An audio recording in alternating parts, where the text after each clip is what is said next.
नमस्कार, न्यूज़ के खास कार्यक्रम में आपका स्वागत है। मैं हूं देवेंद्र कुशवाहा। आज हम इस कार्यक्रम में बात कर रहे हैं मध्य प्रदेश में लिए कर्ज को लेकर। मोहन सरकार पहले से ही कर्जे में डूबी हुई है।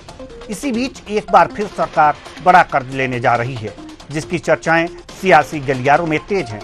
विपक्ष भी कर्ज को लेकर सरकार को घेर रहा है। जानते हैं क्या है पूरा मामला, फिर चर्चा भी करेंगे।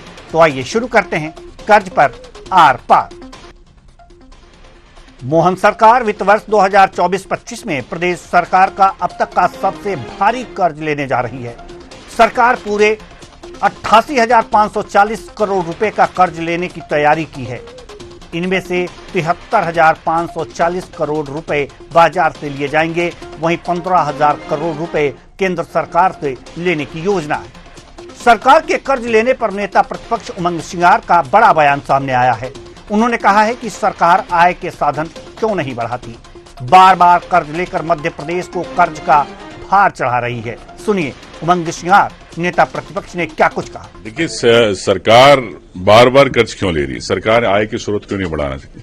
आप कृषि कर्मण अवार्ड लेते हो कृषि के अंदर, लेकिन पिछले 2-3 साल से क्या आपकी कृषि की स्थिति है, ये सरकार बताए। सरकार इंडस्ट्री के अंदर नए उद्योग के एग्रीमेंट तो करती है, लेकिन नई इंडस्ट्री कितनी आई ये सरकार बताए। आज आपने ऐसी योजनाएं कर रखी है जो जिनमें नुकसान सरकार को हो रहा है। सरकार चुनाव तो लड़ना चाहती, जीतना चाहती है, लेकिन यहाँ के लोगों को जो स्थानीय है मध्य प्रदेश के, इन्हें आर्थिक रूप से कैसे संपन्न, इसका विजन सरकार के पास नहीं है। करोड़ के जो कर्ज ले रही है सरकार, इसमें भी घोटाले कर रही है। जो जमीनें हैं सरकार जो बेच रही है वो कम भाव में बेच रही है, औने पौने दाम में, और किनको फायदा पहुंचा रही है ये भी एक जांच का विषय है। तो निश्चित तौर से सरकार आर्थिक मामले में कमजोर है। आर्थिक रूप से मध्य प्रदेश कमजोर नहीं है, सिर्फ केंद्र के भरोसे डबल इंजन की सरकार है, केंद्र के भरोसे है। तो सिंघार के बयान पर बीजेपी ने पलटवार किया है। क्या कहना है आइए सुनते हैं। प्रदेश में कांग्रेस की सरकार में भ्रष्टाचार के लिए कर्जा लिया जाता था। यहाँ तक कि वित्तीय व्यवस्था इतनी खराब थी कि दिग्विजय सिंह की सरकार में 1/3 बजट अकेले कर्जों का ब्याज चुकाने में जाता था। दूसरी तरफ भारतीय जनता पार्टी सरकार में लगातार जनहित की योजनाओं के लिए वित्तीय प्रबंधन किया जाता है, चाहे लाडली बहना योजना हो, किसान कल्याण की राशि हो, प्रदेश में इंफ्रास्ट्रक्चर की योजनाएं हो, सभी तरह के काम केवल सरकार द्वारा किए जा रहे हैं। कांग्रेस पार्टी अपने समय को याद करती है। ये भारतीय जनता पार्टी की सरकार है जो लगातार प्रदेश को उन्नति के पथ पे ले जा रही है। और पिछले दिनों एक रिपोर्ट भी आई थी जिसमें प्रमाणित होता है कि मध्य प्रदेश में कर्जा 2% कम हुआ है और देश के अन्य राज्यों के मुकाबले मध्य प्रदेश की वित्तीय स्थिति मजबूत हुई है। पूर्व मुख्यमंत्री कमलनाथ ने ट्वीट कर लिखा है कि मध्य प्रदेश सरकार वित्तीय वर्ष 2024-25 के लिए 88,450 करोड़ रुपए कर्ज लेने जा रही है। इसके पहले मध्य प्रदेश पर 3.50 लाख करोड़ से अधिक का कर्ज है। वर्तमान में प्रस्तावित कर्ज के बाद मध्य प्रदेश पर लगभग 4.38 लाख करोड़ का कर्ज हो जाएगा।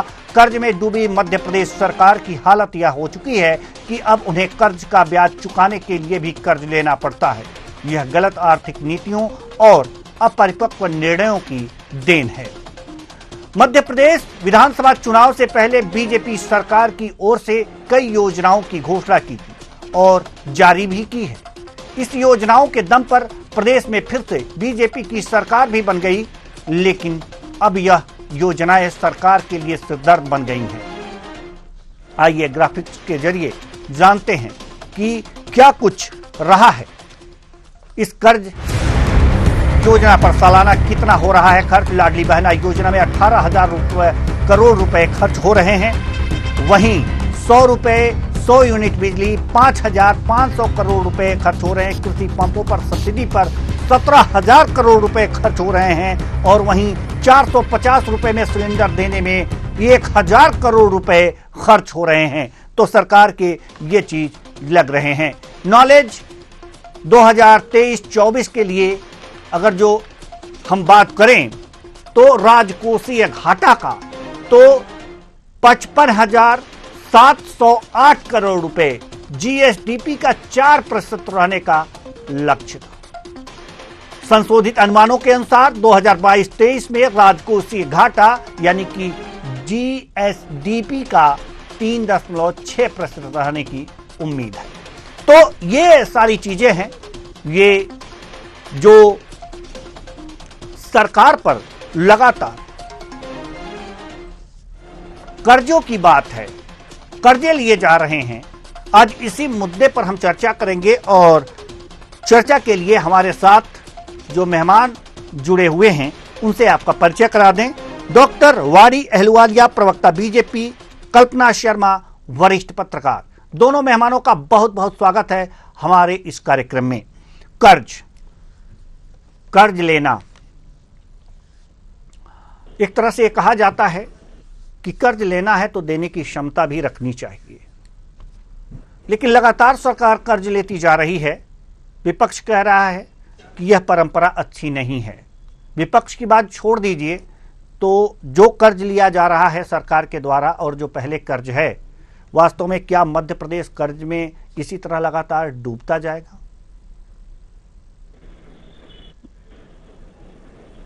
डॉक्टर वाड़ी अहलुवालिया, सवाल आपसे।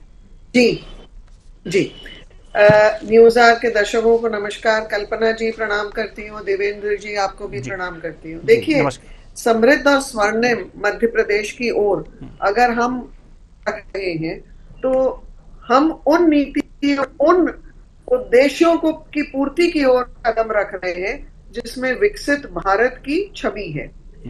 जो डेट जीडीपी रेशियो है वो मध्य प्रदेश का 30 के लगभग है। ये रिजर्व बैंक ऑफ इंडिया के द्वारा स्वीकृत एक आंकड़ा है। जो अन्य राज्य है देश में जहां भाजपा की सरकार नहीं है, वहां पर ये आंकड़ा 35-36 के आसपास है, जो एक बिगड़ा हुआ आंकड़ा है। दूसरी चीज, हमारे जो हम ब्याज देते हैं हमारे कर्ज पर, उसमें 2% की कमी आई है पहले के मुनाफे में, पहले के अपेक्षा। जो आर्थिक उन्नति की ओर हम देख रहे हैं तो यहाँ पर आय प्रति व्यक्ति की बढ़ी है अगर हम 22-23 के आंकलन करेंगे, और मध्य प्रदेश ने $550 बिलियन का योगदान अपने कंधे पर देने का लक्ष्य रखा है। हम 2022-23 की अगर जीएसडीपी देखें तो उसमें 7.06% की वृद्धि है।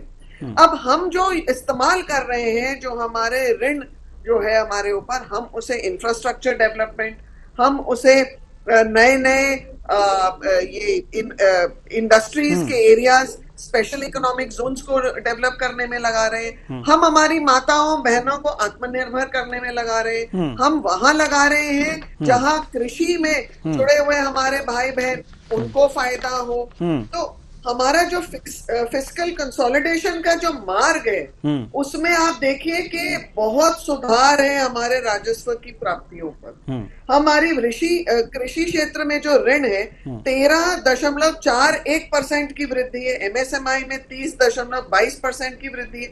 देखिए, कहीं भी अगर हमें आगे बढ़ना है तो कुछ कठोर कदम उठाने पड़ेंगे, कुछ अच्छे निर्णय लेने पड़ेंगे, और ये सब चीजें आयन आउट होने में ये रातों रात तो होती नहीं है, इसमें समय लगता है।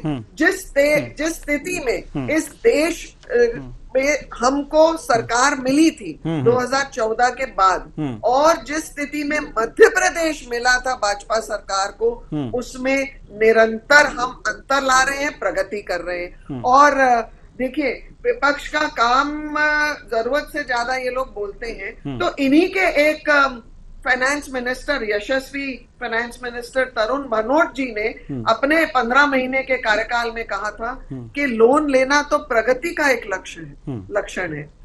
तो ये उसी अपने ही नेता की बात काट रहे हैं उमंग सिंह। मतलब मान लें कि कर्ज अच्छे हैं, कर्ज अच्छे हैं, कर्ज हमको आगे बढ़ना है। जी जी, बिल्कुल बिल्कुल, इसी आर्थिक सहायता के साथ आगे बढ़ना है और फिर उस कर्ज को वापस करना। ठीक है, तो ये तो एक चक्र है। जी जी।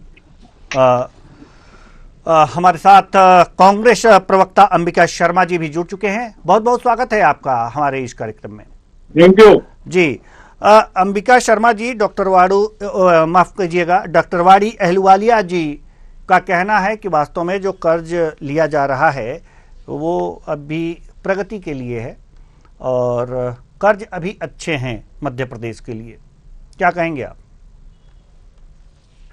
देखिए, सरकार कर्ज लेकर ही पी रही है। हमारा कहना ये है कि जो भी ये कर्ज लेते हैं अपने ऐशो आराम पर खर्च करते हैं जी।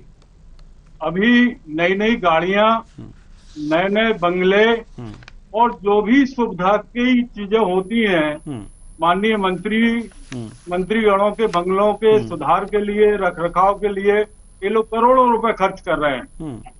किसान भूखों मर रहा है, किसान परेशान है, नौजवान हताश है। इनके लिए ये लोग पैसे की कमी बताते हैं और हमेशा पैसे का रोना रोते हैं। जब से सरकार आई है हजारों करोड़ रुपया ले चुकी है। कमलनाथ जी के जमाने में आपको पता है कि केंद्र का कितना पैसा मध्य प्रदेश सरकार के ऊपर था, उससे दुगना तिगना पैसा अभी इन महाशय माने भारतीय जनता पार्टी के जो मुख्यमंत्री गण रहे हैं उनके कार्यकाल में हो गया।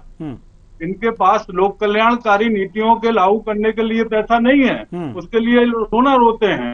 लेकिन इनको बहुत अच्छी विमान चाहिए, बहुत अच्छी गाड़ियां चाहिए, जबकि सब बहुत अच्छे स्टेट गैरेज में बहुत अच्छी गाड़ियां हैं। लेकिन इसके बावजूद भी माननीय मंत्रीगणों की सुविधा का इतना ध्यान इनको है कि जाने कहाँ ये बिल्कुल हवा में उड़ रहे हैं, लोग जमीन पर चल ही नहीं रहे हैं। ये परिस्थितियां मध्य प्रदेश में निर्मित हैं।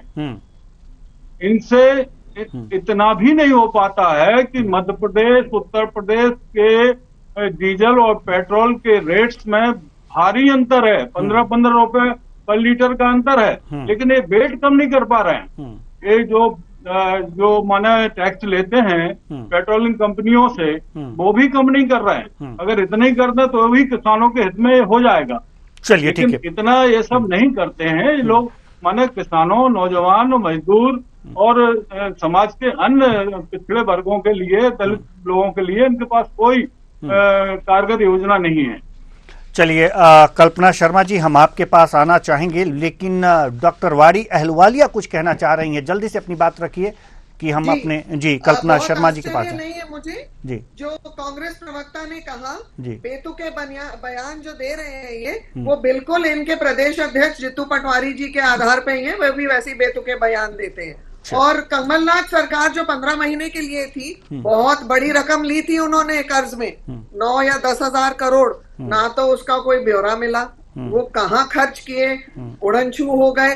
और बाकी जो स्कीमों पे खर्चने थे तो वो तो स्कीमें ही उड़नछू हो गई थी। चलिए, ठीक है। कल्पना शर्मा जी वरिष्ठ पत्रकार हमारे साथ मौजूद हैं। बहुत ही अहम विषय है। सरकार कर्ज ले रही है। सरकार कह रही है कि अगर प्रगति की तरफ आगे बढ़ना है तो लोन लेना, कर्ज लेना आवश्यक है। वहीं विपक्ष कह रहा है कि सरकार कर्ज लेके घी पी रही है। क्या स्थितियां हैं कल्पना शर्मा जी मध्य प्रदेश की? क्या हो रहा है?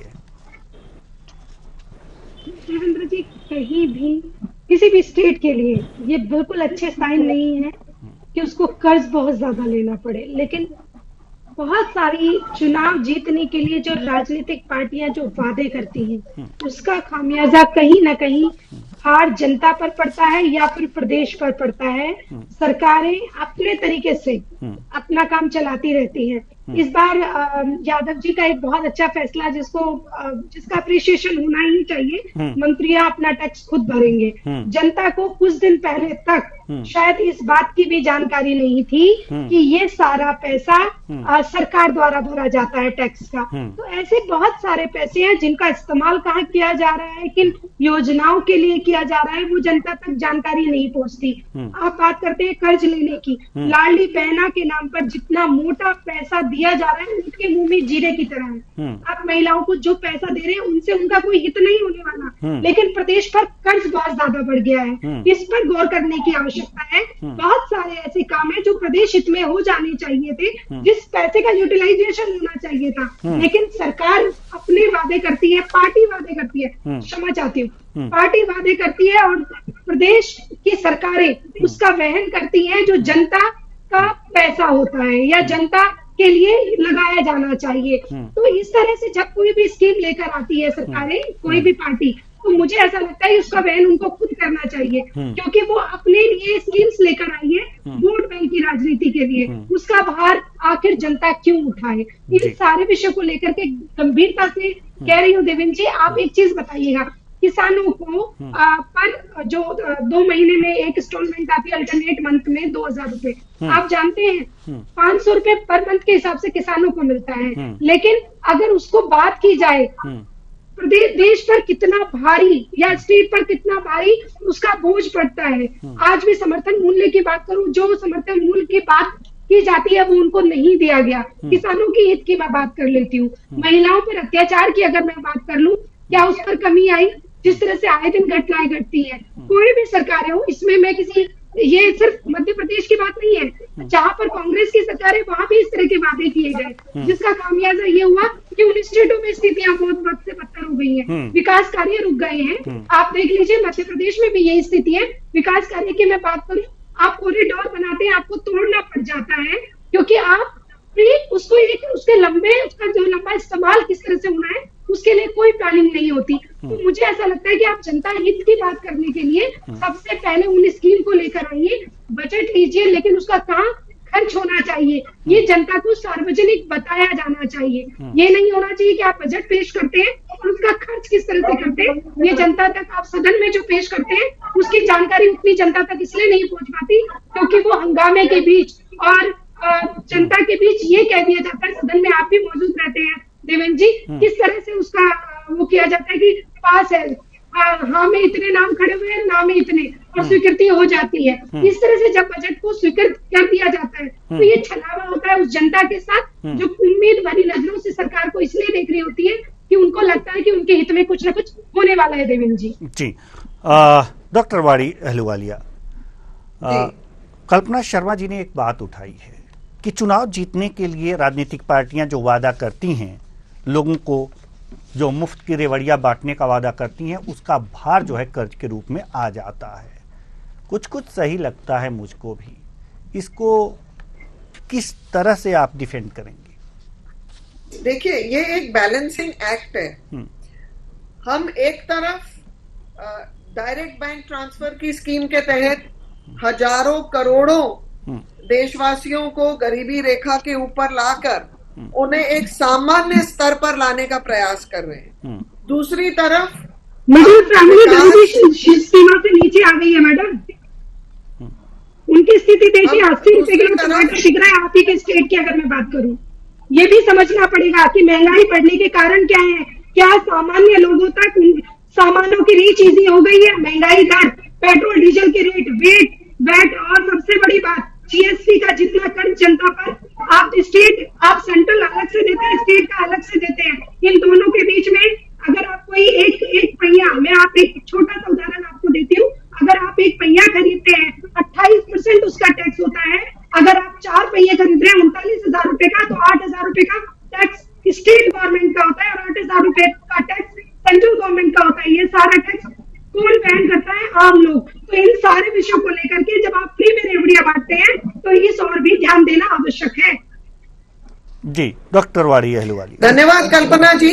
वैसे मुझे लगा कि प्रश्न मेरे लिए है। जी, आप ही क्या? देखिए, हम अगर चाहें तो हम हर एक पहलू को एक पॉजिटिव या एक नेगेटिव एस्पेक्ट के तहत देख सकते हैं।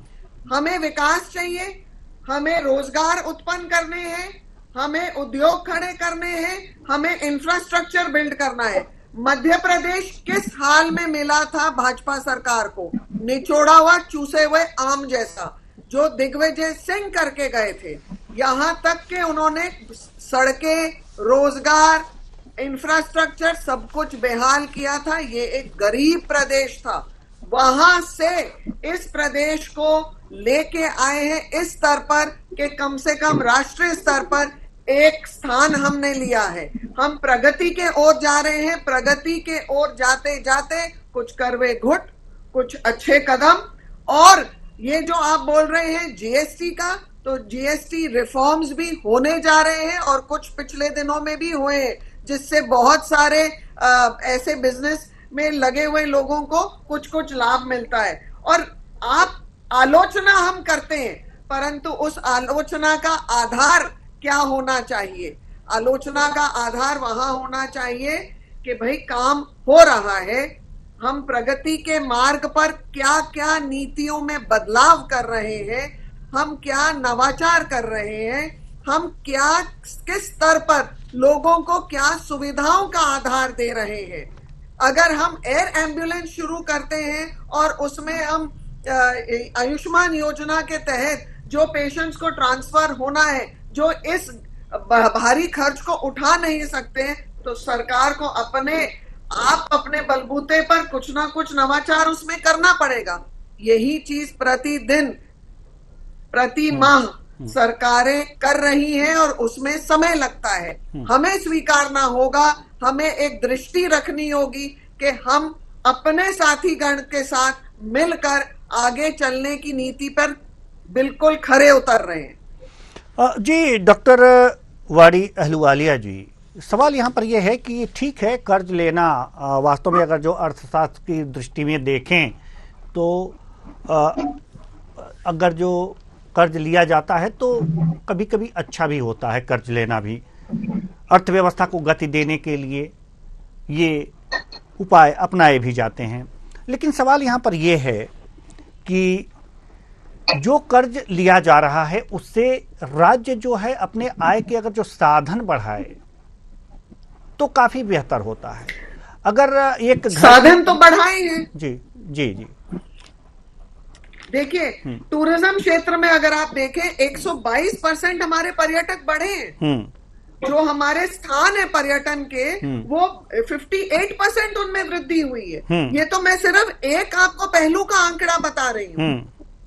जब हम एयरपोर्ट्स का विस्तार करते हैं तो एयर ट्रैफिक का हम विस्तार करते हैं, उसमें आमदनी होती है। जब पर्यटन स्थलों को हम विस्तार करते हैं तो लोगों को आय करने का स्रोत और पैदा करते हैं। जब हम सड़कें बनाते हैं, जब हॉस्पिटल्स बनाते हैं तो हम और लेबर के लिए देते हैं, वहां आय के स्रोत पैदा करते हैं। जब हम कृषि उत्पादकों में जाते हैं तो हम वहां आय के स्रोत पैदा करते हैं। स्कूल कॉलेज खुलते हैं तो वहां हम आय के स्रोत पैदा करते हैं। देखिए दृष्टि है, हम कहाँ देखना चाह रहे हैं और कहाँ देखते हुए भी आंख बंद करना चाहें, वो हमारे ऊपर है। और मैंने आपसे अंबिका जी इस डिबेट में जुड़े उसके पहले मैंने आपको बताया कि कांग्रेसी वरिष्ठ नेता खुद लोन लेने के लिए कमलनाथ सरकार में जो 15 महीने की सरकार थी, इनके वित्त मंत्री ने तो सहमति दी थी कि लोन लेना तो उन्नति का एक प्रतीक है।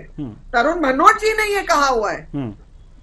चलिए अब क्या कहेंगे अंबिका शर्मा जी, गेंद आपके पास। देखिए कुशवाहा जी, ये जो मध्य प्रदेश सरकार है नहीं, एक कर्ज लेने की आदी हो गई है और जो कर्ज लेती है वो इनकी पॉकेट से नहीं जाएगा, उससे वापस नहीं होगा एक कर्ज। ये जनता के ऊपर सीधा बोझ है। जनता के से टैक्स वसूल करके इस कर्ज को चुकाना पड़ेगा, ये भोगना जनता को पड़ता है। ये लोग तो जो कर्ज लेते हैं, केंद्र से कर्ज लेते हैं, उसको अपने ऐशो आराम पर खर्च कर देते हैं। इनके पास कोई दूरदर्शी ना प्रोग्राम है, ना लोक कल्याणकारी कोई कार्यक्रम है, ना कोई सोच है। ये लोग, इनमें जरा भी अगर नैतिकता है, इन्होंने अपने चुनावी घोषणा पत्र में कहा था कि हम समर्थन मूल्य गेहूं का कर देंगे 2700 रुपए और 3100 रुपए धान का कर देंगे। इन्होंने कई बार इस बात को दोहराया, लेकिन आज तक किसान इस इंतजार में है कि हमारी मध्य प्रदेश की सरकार कब इन समर्थन मूल्यों की घोषणा करती है। ये लोग इतने जुमलेबाज हैं, इतने झूठे हैं कि केवल सरकार को जनता को झूठे सब जवाब दिखाने के आदी है और जनता इनके झांसे में आ जाती है। अभी जो पैसा ये लगातार ले रहे हैं, ये केवल और केवल मंत्रियों की सुख सुविधाओं पर ले रहे हैं। इनका जो 50% जो कमीशन है उससे निर्माण कार्य कराएंगे। ये इतनी भ्रष्टाचार में डूबी हुई सरकार है कि ये लोग अपने फायदे पहले देखते हैं, अपनी कमीशन थोड़ी पहले देखते हैं। ये कमीशनवाज सरकार है, ये लोक कल्याणकारी सरकार नहीं है। चलिए, नैतिकता है मध्य प्रदेश सरकार में, मध्य प्रदेश के मुख्यमंत्री में, तो जो इन्होंने पेट्रोलियम पर जो वेट लगाया है उसको कम करें उत्तर प्रदेश की तरह, ताकि 10-15 रुपए पर लीटर का लाभ तो अभी मिल जाए किसानों को। चर्चा ही नहीं करते जी। ट्रांसफर इंडस्ट्री कमाई थी 15 महीने में, उसके अलावा आप पूछिए ना कि आपके वित्त मंत्री ने और क्या क्या किए थे तब, उसके बारे में आप जवाब नहीं दिए मुझे। चलिए, हर मोर्चे पर असफल है सरकार। चलिए, कल्पना शर्मा जी, इस समय सरकार को करना क्या चाहिए? जल्दी से अपनी बात रखिए। जितनी चादर होए उतने पैर पसारिए सबसे पहले, और जितने उद्योग मध्य प्रदेश में, जितने इन्वेस्टर मीट किए गए हैं, क्या रोजगार उतना आ पाया, क्या उतना बिजनेस यहाँ पर इंफ्रा पे काम हुआ, इन सारी बातों को लेकर के संज्ञान में लेना आवश्यक है। मोहन यादव जी को अभी बहुत कम समय हुआ है, उनके पास बहुत सारी पुरानी जो योजनाएं हैं उनके लिए पैसा लेना अनिवार्यता है, लेकिन मुझे ऐसा लगता है कि वो जिस तरह से धीमी गति से काम को समझने की प्रयास कर रहे हैं, वो आने वाले समय में जरूर इसकी गंभीरता को समझेंगे और प्रदेश पर कर्ज किस तरह से कम हो या उसका वहन करने में आसानी हो, सहूलियत से हम उसको कम कर सके, उसको लेकर के काम करेंगे। चलिए, अब कुल मिलाकर के अब समय जो है इजाजत नहीं देता कि इस चर्चा को और आगे बढ़ाएं। बहुत बहुत धन्यवाद सभी मेहमानों का, आप आए और अपने अपने विचार साझा किए।